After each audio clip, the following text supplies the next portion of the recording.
Vladimir Putin has launched a major military operation against Ukraine.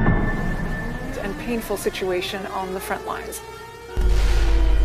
1 year. It's 2 years since the Russian President Vladimir Putin ordered his troops to invade Ukraine. 2 years since the Russian President Vladimir Putin. In Ukraine, 71% of the people believe their country is already at war with Russia.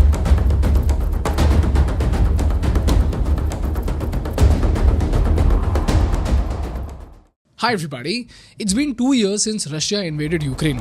Ukraine के घटनाक्रम के शुरुआत से ही भारत ने dialogue और diplomacy के माध्यम से इस विवाद को सुलझाने पर जोर दिया है.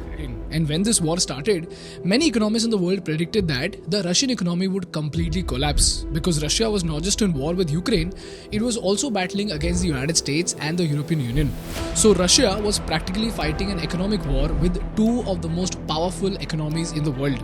But you know what, guys? Somehow, in spite of 17,000 sanctions, Russia's economy has not collapsed even after 2 years.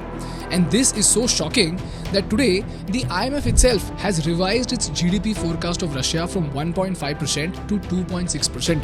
And many economists say that there has been no change in the living standards of the people in Russia at all.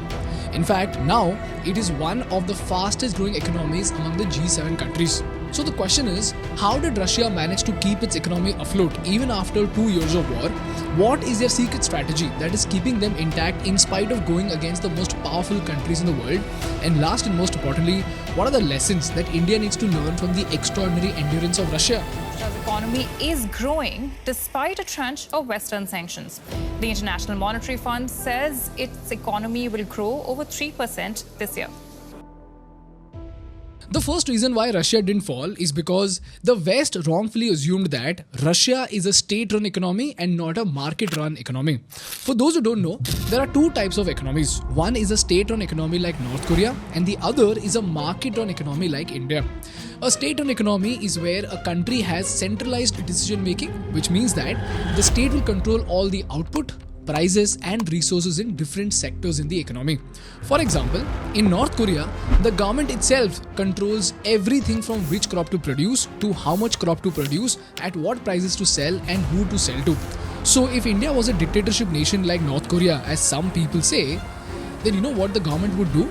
Since India is facing a Kaveri dispute due to water crisis, the government would just kill or arrest all the protesters and then they would ban rice and sugarcane in Karnataka and Tamil Nadu, and then the government would make millet production compulsory for farmers. Why? Because millet consumes less water, it is drought prone and it is the only way to provide water for both states without disputes. So this way the government can take both logical or illogical decision without the consent of the people. But fortunately, since we are not North Korea, the government lets the market decide the course of production. So since we are a market-run economy, instead of the state or the government, the market forces control the production.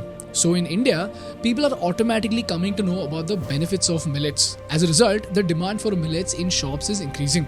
So these retailers, they are demanding more millets from the wholesalers. As a result, the wholesalers are demanding more millets from the farmers, and eventually the farmers are now growing millets in India.